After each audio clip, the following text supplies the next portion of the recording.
She came out of the dust like a ghost from someone else's heartbreak, and still, Owen Booker felt his throat tighten, not from fear, not from surprise, but from something deeper, something he hadn't let himself feel since the spring they buried Clara. The girl stood at the edge of his porch, shawl clinging to her ribs like sorrow stitched into cotton. Her hair stuck to her cheeks, her boots had no soul left in them, and in her blistered hands she held a cast iron pot like it was the only thing in this world that had ever loved her back. She didn't cry. If you're a true Wild West soul, drop a big yes in the comments. Let's see who's still riding the trail with us.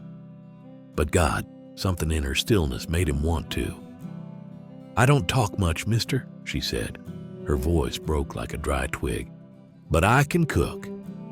7 words, that's all.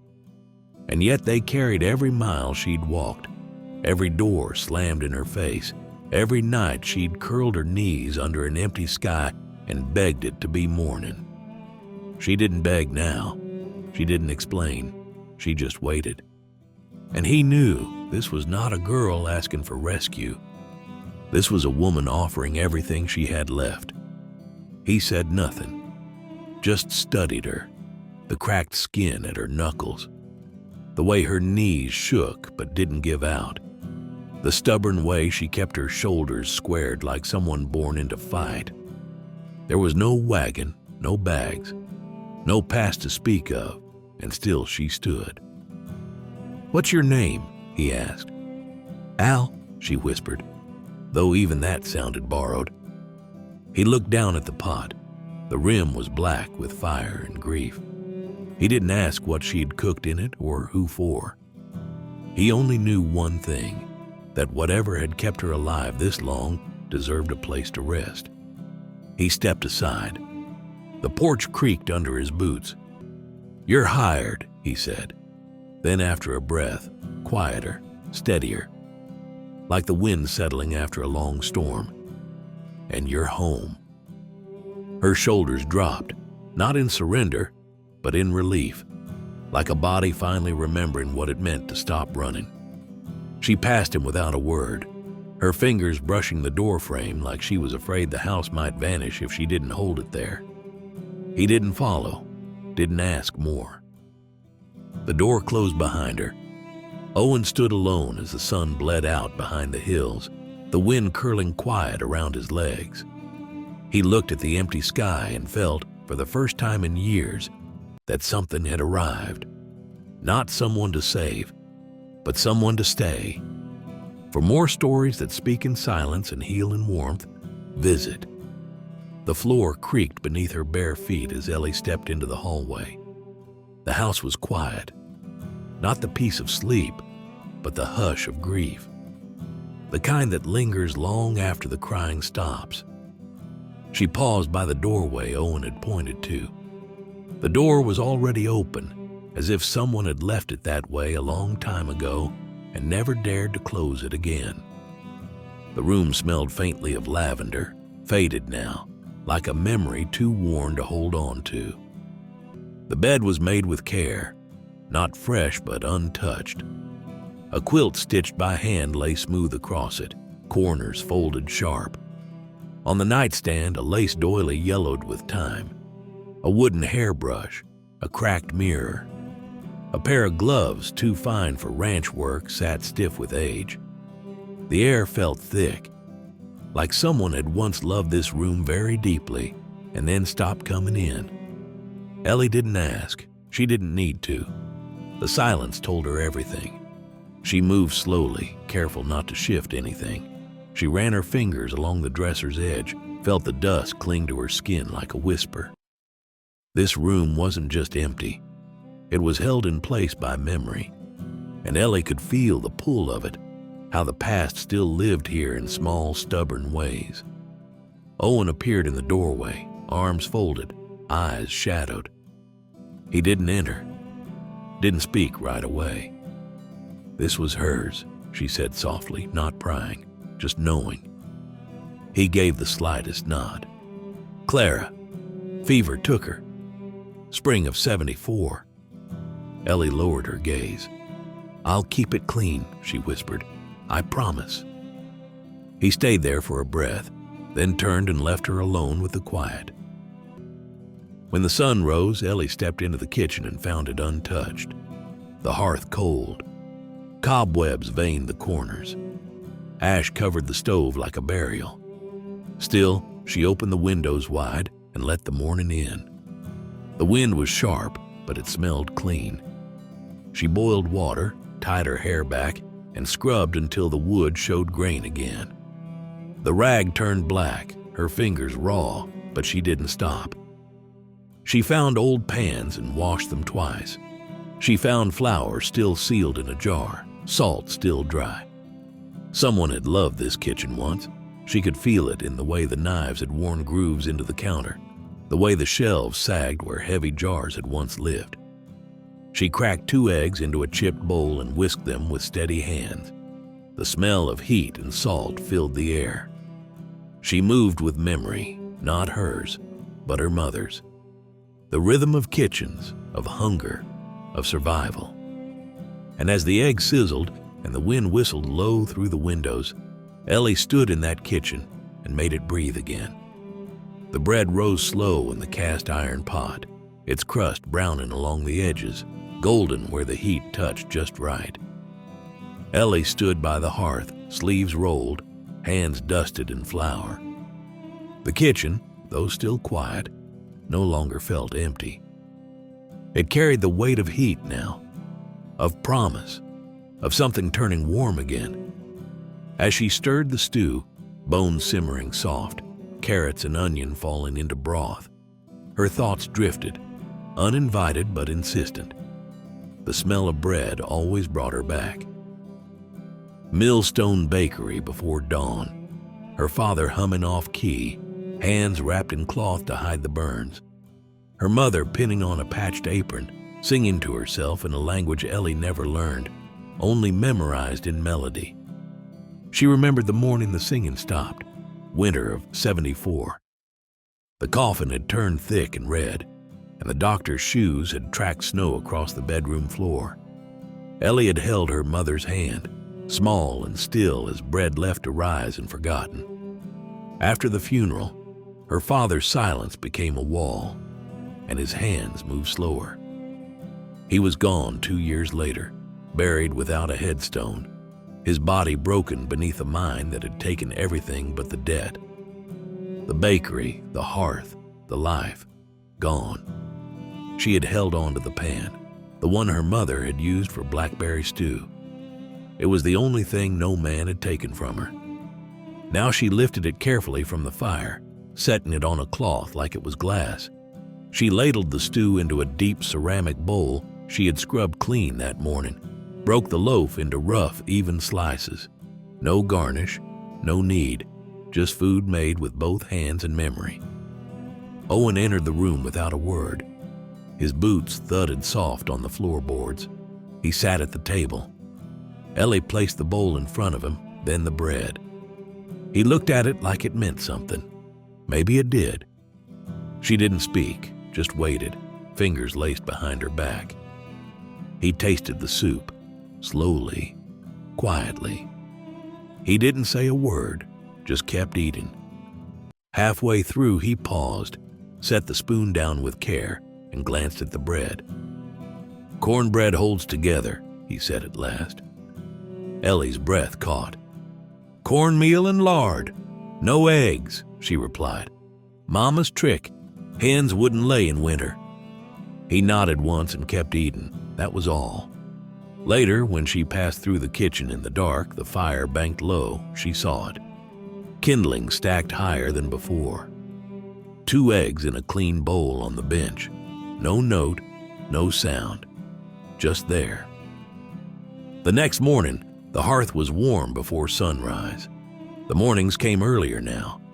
Ellie rose with the light, fingers already reaching for her apron before the sky turned gold. She kneaded dough while the rooster still slept, scrubbed the counter with water boiled before dawn. Owen's footsteps echoed somewhere outside, always steady, always near. He didn't say much, he didn't need to. The quiet between them had begun to feel like something alive, something growing, like moss between stones. He brought in wood, she stacked it. He hammered a loose fence rail, she folded linens. Meals passed without ceremony, soup, cornbread, sweet oats on Sundays, but always warm, always shared. The kitchen no longer creaked with loneliness. It breathed. It smelled like cinnamon some mornings, onions and thyme on others, a place returning to life, inch by inch. One afternoon, while dusting a high shelf, Ellie reached behind 2 forgotten books and felt paper soften under her fingertips. A photograph. Curled at the edges, sun-faded and near worn through, but still whole. A woman with calm, intelligent eyes and a boy, no more than 10, smiling with his whole face. Owen's son. She didn't know his name, didn't ask. She stared at the photo, thumb hovering just over the woman's cheek. There was joy there, a quiet kind. She set it back gently, facing out this time. That evening, as Owen stepped inside smelling of horses and wind, Ellie said nothing about what she'd found. She just laid the tablecloth flat, centered the bread on the cutting board, and let the silence settle in like an old dog. When he sat, she watched his eyes flick briefly toward the shelf. He didn't speak, but he didn't move the photo either. Later, when the fire had dimmed and the dishes were stacked neat and clean, Ellie lingered by the sink. Her fingers traced the worn rim of the cast-iron pot. The air was still warm, the night soft through the open window. She turned slightly, gaze flicking to the photo again, then to the broom leaning in the corner, the hand-carved ladle, the iron hook where Clara's apron must have once hung. She whispered it into the dusk, not to Owen, not even to herself fully, just to the walls that had waited so long. I'll take care of it, all of it. The house didn't answer, but the fire crackled once, gentle and low, like a promise. ChatGPT Zai. It was near sundown when the knock came, not on the front door, but on the side gate. 3 slow raps against the wooden post, too sure to be accidental, too familiar to ignore. Ellie stood by the sink, a cloth in her hand, the scent of rosemary and stew still thick in the kitchen. She froze. The air shifted. Her heart gave a tight, painful twist in her chest. She stepped out onto the porch, cautious. The wind had died, and the ranch was quiet in that way that warned rather than calmed. A man stood by the gate, leaning like he owned the dust beneath his boots. Tall, sharp-eyed, with a crooked grin that never reached his eyes. "Well, I'll be," he said. "Ain't this something?" Ellie didn't speak. Silas. He'd lived 2 rooms down in Junction Hollow, back when she scrubbed floors to earn scraps. He'd watched too long, spoken too smooth, offered things with a smile and snatched them back when she refused. He hadn't touched her, but he'd waited for a moment when he could. She remembered the stink of whiskey, the way he blocked doorways. "Didn't think I'd find you out here," he said, stepping closer. "Saw the smoke. Figured maybe someone had a meal to spare. But look at this. Clean house. Flowers on the porch. You doing all right, girl?" He said it like a threat, like a warning wrapped in sugar. Ellie gripped the cloth in her hand, knuckles white. "You still cooking? I remember that stew," he drawled. "Old widow said it smelled like heaven. Shame you ran off so fast. Thought we was friends." She opened her mouth, but nothing came out. Then came the sound of boots, slow, heavy, certain. Owen stepped up beside her, sleeves rolled, dirt on his hands from the pasture. He didn't speak, didn't ask, just looked at the man like he'd seen this kind of danger before and wasn't afraid of it. After a breath, he placed his hand on Ellie's shoulder, not gripping, not shielding, just there, steady, grounding. "She's not going anywhere," Owen said, voice calm but final. "She works here. She belongs here. Silas blinked. The grin faltered. "Didn't mean nothing by it," he muttered, stepping back. "Just passing through." He tipped his hat and walked off into the dust, boots scuffing, voice gone. Owen didn't move. His hand stayed a moment longer, then fell away without a word. He didn't ask if she was all right. He didn't need to. Ellie turned to him, throat tight. "Thank you," she said. "You don't owe me thanks," he answered. "A good cook deserves a safe kitchen." Later, alone, she stood by the back door and saw the new horseshoe nailed above the frame. No words, no gesture, just a quiet protection. And for the first time in a long, long while, Ellie let herself feel safe. The dough was soft beneath her palms, warm from the buttermilk, flecked with bits of butter that hadn't melted yet. Ellie rolled her sleeves to the elbow and looked up as Owen hovered near the doorway, arms crossed like a man trying to decide whether to stay or retreat back to the barn. "You said you never learned to bake," she said without turning. "I didn't," he replied. "Could burn water if I tried." She smiled, the kind that sneaks up on you when your hands are busy and your heart forgets to guard itself. "Then today we fix that." He stepped into the kitchen like someone approaching a stream in spring, slow, unsure, but drawn anyway. She pulled a second chair to the table, handed him the cutter. "Just press, don't twist, let it fall clean." Owen watched closely, big hands hovering over the dough like he was afraid of breaking it. The first biscuit came out lopsided, the second too thin. Ellie laughed, not mean, just warm. "That one looks like Kansas after a flood." He looked at it, tilted his head, then chuckled low in his throat. "Still better than the last one."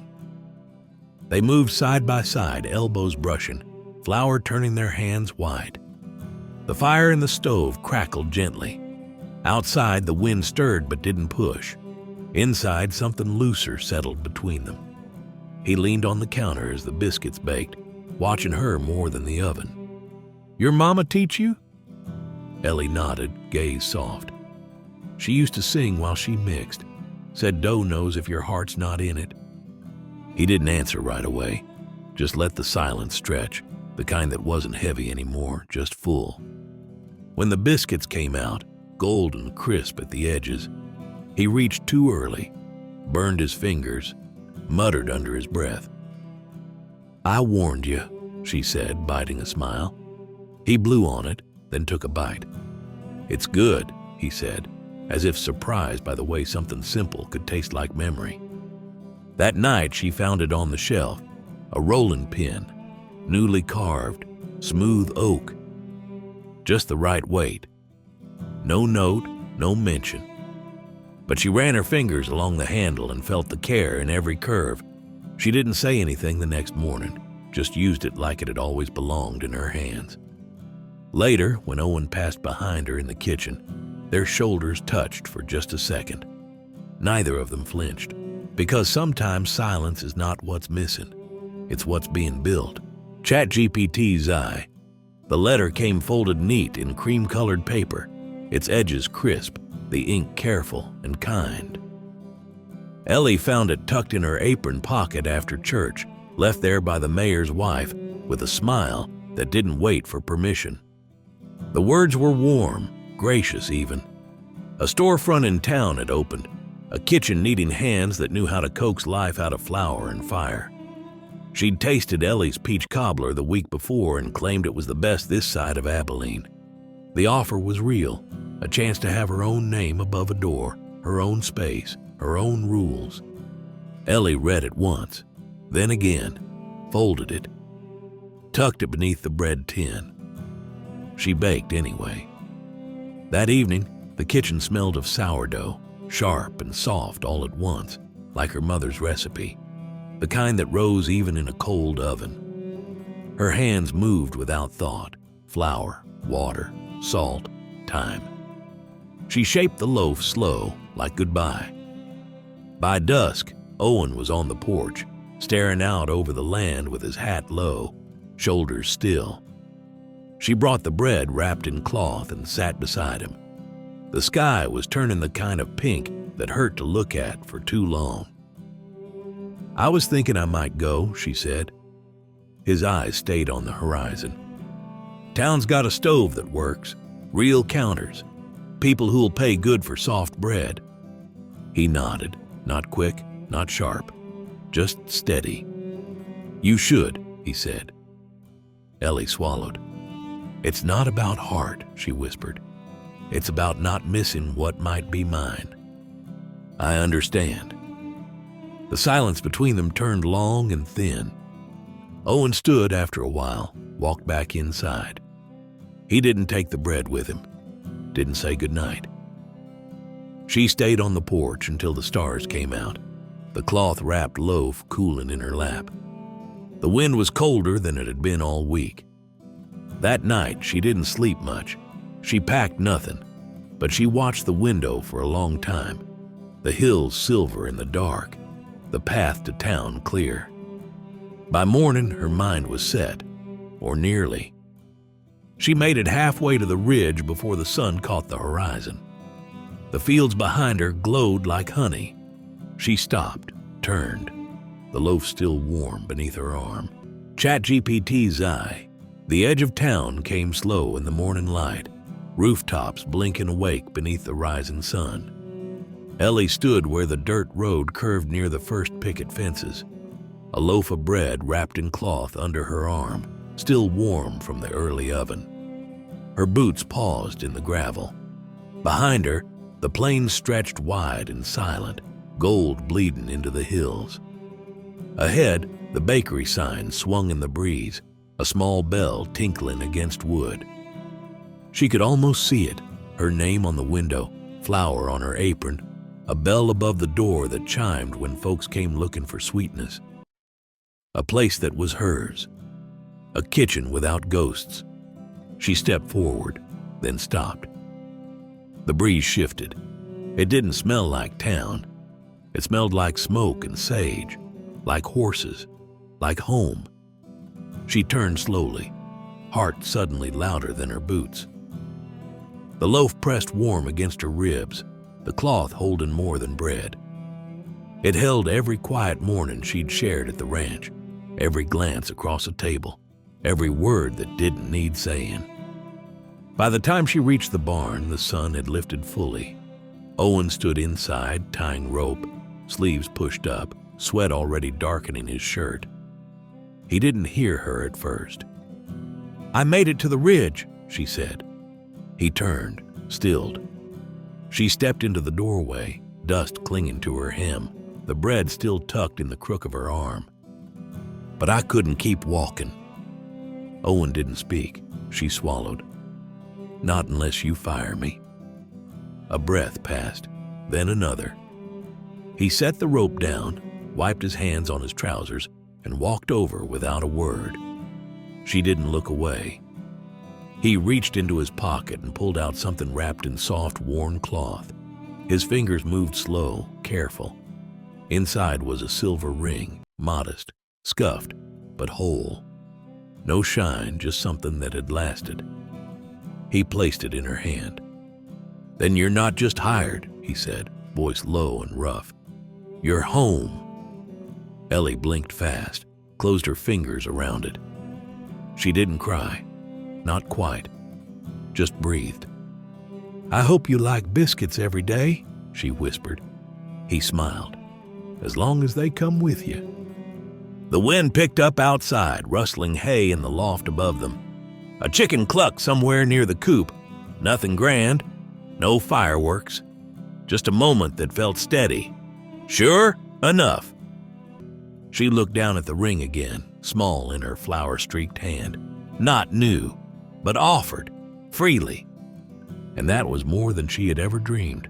ChatGPT's eye. The mornings came softer now. The wind didn't bite the way it used to, and the light spilled through the kitchen window like it had always belonged there. Ellie stood barefoot on the cool wooden floor, her hands dusted with flour, dough rising gently beneath a damp cloth. On the table beside it, a small bundle of wildflowers sat in a mason jar, clover, sage, 2 daisies, and something purple she still didn't know the name of. Owen had placed them there without a word. She didn't ask where he found them. She just kept them watered. The house had begun to settle, not into silence, but into rhythm. She cooked. He repaired. They spoke less than others might, but somehow more than enough. He fixed the porch railing. She stitched the tear in his work shirt. They mended a fence together one morning after the storm took part of it down. He held the post steady while she nailed the wire. When she glanced up, he was already looking at her. He didn't look away. She'd started humming again. It wasn't something she planned. It just came back, like a thread being tugged loose from memory.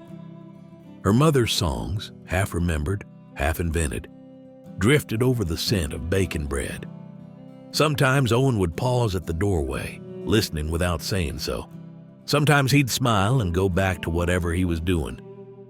The kitchen changed first, then the rest of the house followed. A new curtain over the sink, fresh oil on the hinges. A quilt hung on the wall, not for warmth, just color. She found old cookbooks tucked behind the pantry. One had notes in the margins, Clara's hand, thin and slanted. Ellie didn't erase them. She read them out loud sometimes, letting the past feel less like a shadow and more like a story someone once lived fully. At night, they sat on the porch with coffee, knees close, sharing small things. Owen told her about his first horse, June, who hated mud but loved apples. Ellie told him about the time her mama baked a pie with salt instead of sugar and made the whole house laugh for a week. He laughed at that, really laughed, and she saw what he looked like when the weight let go of him. One evening, after the fire burned low and the dishes were drying in the rack, Owen reached over and brushed a smudge of flour from her cheek with the back of his hand. She didn't flinch. He didn't pull away. There were no words then, just that. The past still lived in the walls, but it no longer pressed down on them. It just sat quietly in the corners, letting them breathe. And every time the dough rose, Ellie knew something good was taking shape. ChatGPT's eye, spring didn't arrive with a shout. It came quiet, almost shy. Soft winds through the grass, green pushing through tired earth, wildflowers threading color into the fence line. The ranch breathed easier, so did Ellie. She sat on the porch one evening, sleeves rolled, a smudge of flour on her wrist. The sky stretched gold over the hills, the air warm enough to leave the door open. Owen sat beside her, boots firm on the step, arms resting on his knees.